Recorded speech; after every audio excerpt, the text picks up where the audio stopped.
I think we're good to go, Anthony. So if you can just press record at your end when you're ready, we'll go, yeah? And recording.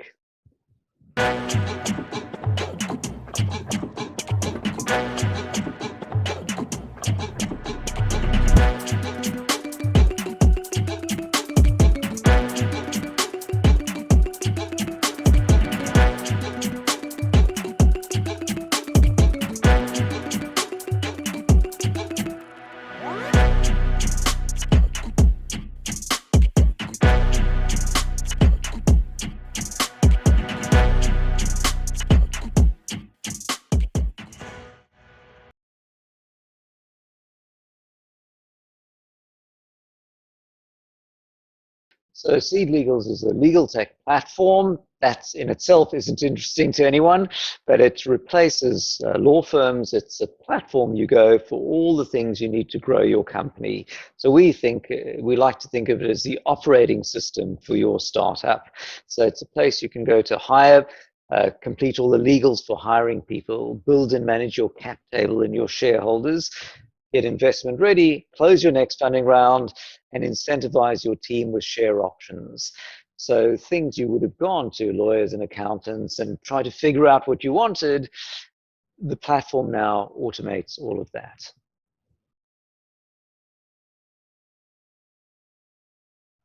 Once upon a time, in what seems like a lifetime ago now, I built a startup and I sold it. I built another startup and I sold it. I invested in a few and I got tired of paying lawyers.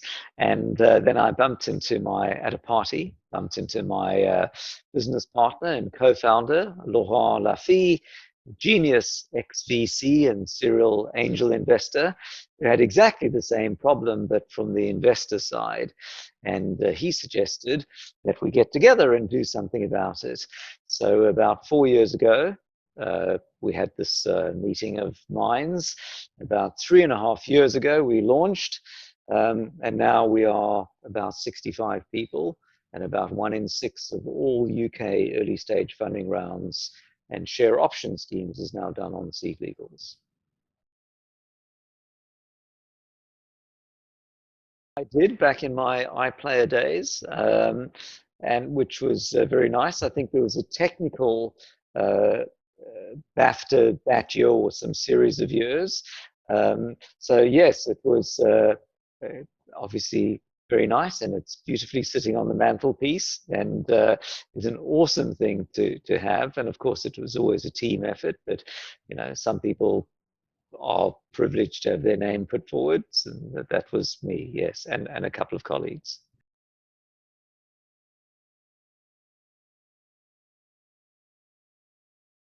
Is a fascinating question, and in fact can be our entire topic. So I think the starting point is, what makes an entrepreneur? What is an entrepreneur? Why is a founder different to an employee, for example? And that to me is my starting point. So as an employee, people in the company give you tasks to do, or sometimes they ask you to identify things to do yourself. And the company gives you money and you perform tasks. And when you get bored, you leave and go find another company. And if you get stuck, you call colleagues. But as a founder, you have an idea, you go out and promote it, and like a visionary, you persuade people to join your team. You get investors to give you money, you get people to give up their day jobs. But the problem then is, failure really, in a sense, isn't an option. I mean, not all startups work out, but you now have this responsibility. And I don't have kids, but I guess it's like having a child. You can't, after 2 years, go, I'm bored, can I give it back now? You have to get it to the next step. So your challenge as a founder is that there is often no one else to turn to. You might have a co-founder, but the big decisions or the problems, it's not like you can reach out to your team and go, hey guys, we've got no revenue. We're about to run out of money in 3 months. Anyone got any ideas? Wait, don't all leave the room. So as a somewhat successful founder, you've been lucky at one thing, will you be lucky at the next thing?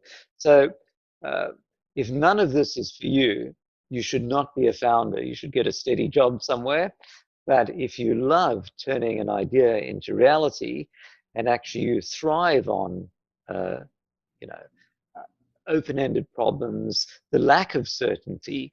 When I read the news about, COVID or Brexit or whatever it is, and people are going, oh, things are uncertain, I go, uncertain, that sounds like an opportunity. Uncertainty is what we thrive on. And your goal now is to make the best of an uncertain position rather than have someone tell you that this is certain. You have the weight of responsibility on your shoulders to figure out how to make it a success. And I think one of the challenges is you have this idea and you convince yourself it's a great idea to the point that you stop doing whatever you were doing. And now, whatever it might be, you have in your mind that, a sizable chunk of the world's population will be using the widget that you make. And then later on, and by the way, you think to yourself that the key difficulty is going to be building this thing, but actually you learn later on that the building of it was easy. It's getting people to want it, which is hard. And this becomes the despondent piece in the journey, which is you spend months putting a team together, raising money, building it. Ta-da! It's launched, and then like 12 people come, and now you're stuck because it's not making revenue. You're eating through revenue, burning revenue, so burning cash in the bank, and you've got some months of runway left. And what do you do next? Are you one feature away from it taking off? Should you add more features? Should you expand to other markets? Should you go B2B and B2C? And there's no one to turn to ask what the answers are. You can't go, hey, please tell me the answer, because there isn't. So you can't, share with your team all the problems because they'll bail seconds later. So you need a confidant to bounce things off. But of course, they don't know any better than you. So inside this, it's, maybe like, Moses in the desert. You've wandered into the desert. You've persuaded people that you'll get them to the promised land. You're a third the way into the desert. You're running out of food and water, and you don't know which way to go next. And there's no one to ask. And the problem is that procrastination is not an option. You'll die in the desert if you do nothing. So do you single-mindedly keep going in one direction in the do or die? Everyone's going to use our social network to do X. We're just going to do it. The fact that no one's using it today, we're ahead of the curve. They will use it. Or do you start having a democratic process within the team? Hey, team, this isn't working. Any ideas? Great, let's try this. In which case, you're changing direction every 2 days.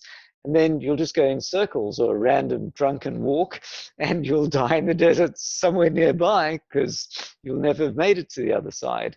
So which is it? And you can obviously hear from the passion I'm talking about this, which is I've been there and done that. And this is the state that any founder will find themselves in. Sometimes it's a less happy state because they are burning cash, and without a solution, the company will run out of money. Sometimes, actually, they achieve product market fit, and things are good.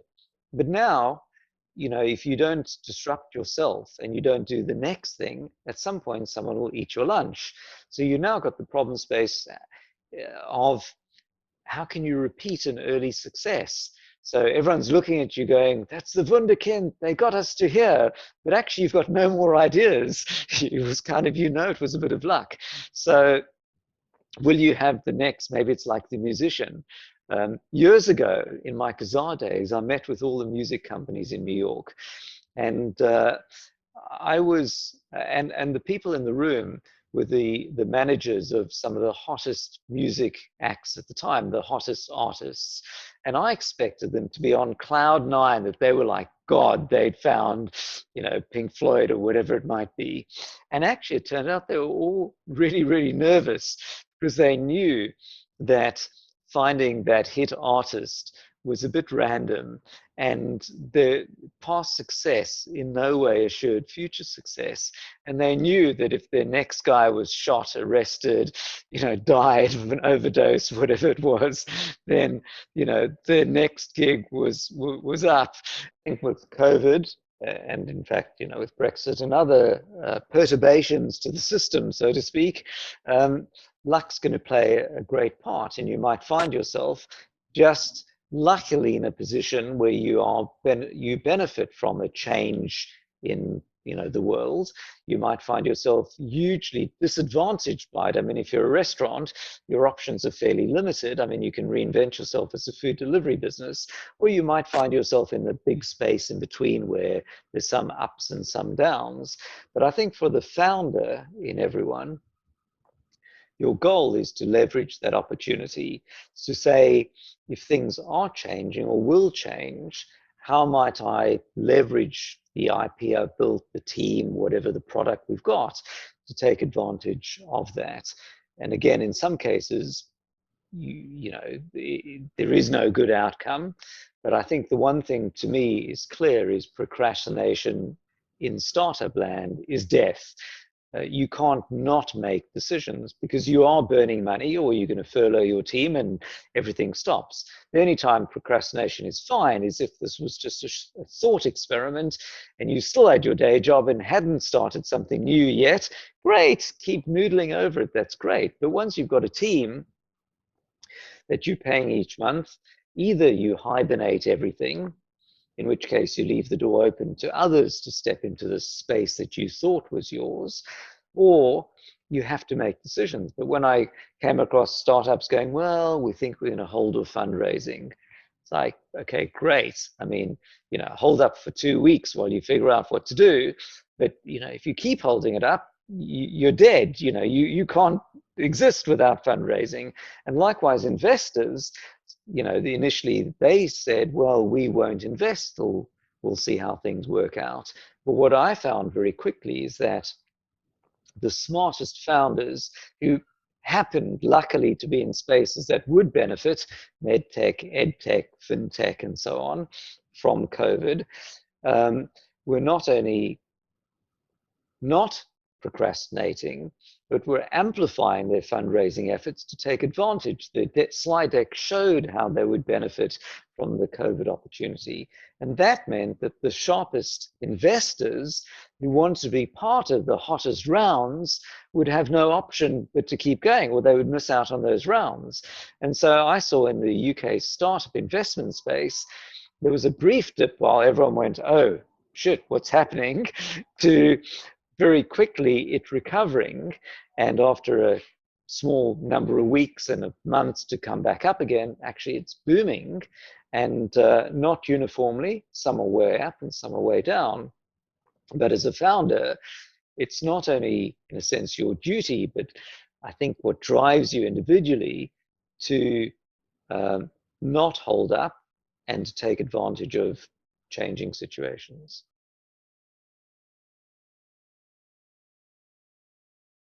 Great question. So, I mean, the immediate questions were, one, of course, the safety of the team. Should we send everyone home well before lockdown was announced, or try and keep going? Number two was, what would business be like in general if business was going to plummet? Then, because no one was going to do startup funding rounds, then we'd have to adjust accordingly. Number three is, how might we take advantage of products to make for this new world? And then number four is, how would we as a company internally work? And on that, I've always had as a goal to build a team that works and plays together. We have a very nice office in Holborn. I've always endeavored that everyone I hire will work from the office. I mean, it's flex, if the boiler breaks, your kids are not, of course, take the day off or work from home. But as a general goal, everyone's in the office. So now, how would it work? And it turned out that actually, most of the time, we're on customer calls on Zoom anyway. So for most of our team, no one skipped a beat. I think the most difficult thing was probably on the product development side, where you normally sort of stand in front of a whiteboard or get together in a room and brainstorm something, and that's a bit harder on Zoom. I worried that if I was going to be hiring people, how would you onboard new people? I mean, normally they wander around the office and they see everyone and everyone sees them, but would you hire someone and they would just sit in front of their computer going, I'm waiting for the phone to ring, what do I do next? So I tried to be super, over communicative. We also tried to do fun team things. So I had Paul's croissants delivered to everyone at home.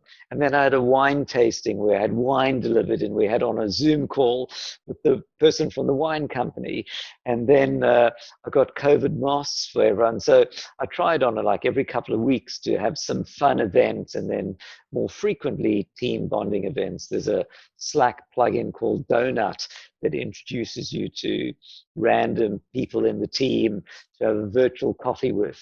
So, what could we do?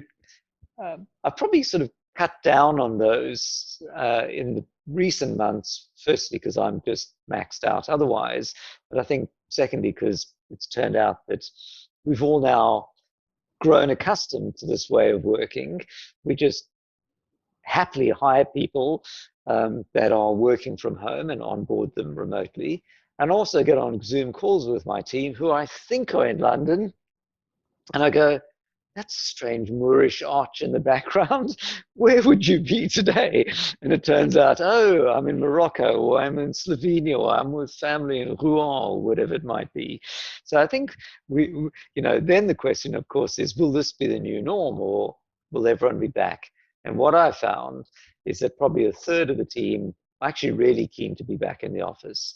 About a third of the team would be delighted to never be back in the office, and probably the remainder would be, and that's probably where I probably feel, is that actually I really love working from home, but also love the camaraderie of the team, and will probably adopt a slightly new norm, whether it be 3 days at home or 2 in the office or whatever it might be. I don't know, but I think that will be quite fascinating, and I think there's a huge opportunity for companies to try and tap into that.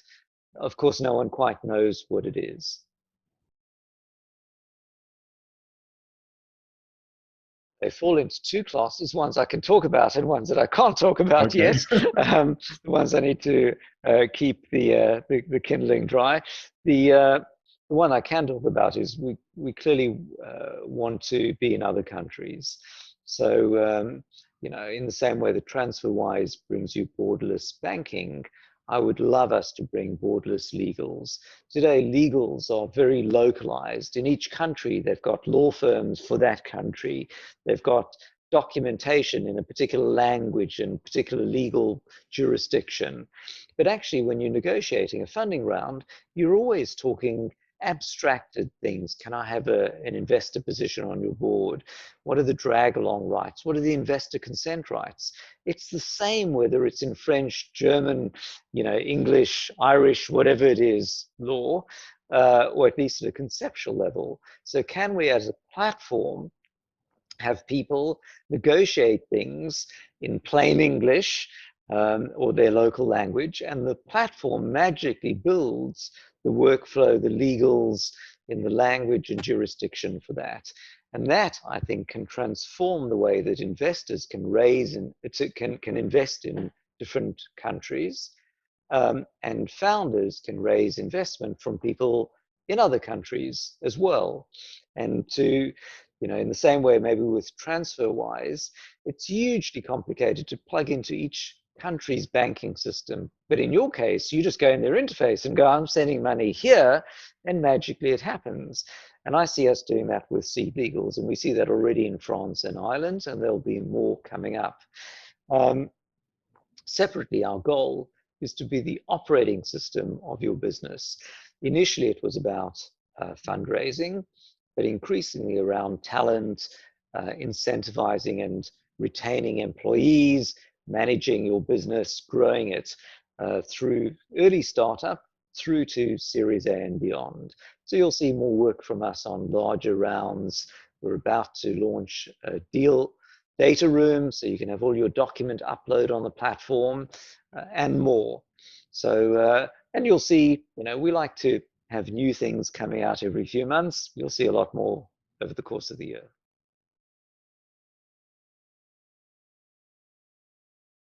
Question. So my day, I'll start with the evening, because that sets the clock for everything. So the first thing and most important thing for a happy relationship is I make it a point to always have dinner with my wife. So we'll have dinner together and everything fits around that. And then probably around 10 p.m., I will get back to work. And that's my sort of quiet zone. So between 10 p.m. and 2 a.m., although I shouldn't admit it, but with the lockdown, it's been drifting later and it's probably more like 3 a.m. now. I'm listening to music, usually Bach or Wagner, and getting through my day's emails, writing specs, maybe doing some document coding. And it's the zone that I totally love. No one's messaging me. It's just me, some nice music, and the set of things that I would love to do, and often a backlog of things that I have to do. And my goal is to try and get through all of my emails each day. It's something I don't really succeed quite at, but I endeavor to. The next thing then is I always insist on getting, 7 hours of sleep, which then means I get up at about 10 or so. Don't tell my team. So then I will, start calls. I generally won't have calls in the day earlier than 10:30. And then I'll be usually on Zoom calls between then and about 6:30 or 7 p.m., which then means that I have a stack of emails and other things to catch up with in the evenings. And my hope is on the weekends I can get through the big picture things that I didn't get through in the week. And I make no claim that this is a good work-life balance, I should say, but in a growing business, it's hard to find other things. One of the interesting things is as the team grows, and as everyone, of course, is remote, you really want to spend more and more quality time with your team. So those Zoom calls, which used to be customer calls, are now increasingly dominated by team calls. Or, of course, there might be, interviews or webinars or other things to scale the company's visibility, more widely. So we're doing a lot of the same events that would be in London in a WeWork or something with startups and investors are now, of course, all on Zoom. So yes, an increasing number of team meetings, and as you're hiring people, of course, you want to interview those as well. So that is your day. And I see many people complaining about Zoom fatigue, and my take is, young Jedi, you need to embrace the Force.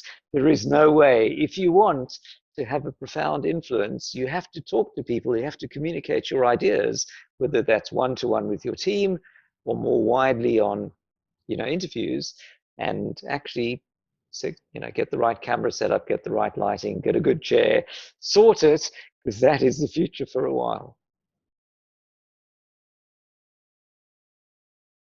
To suggest that there are many more made than kept.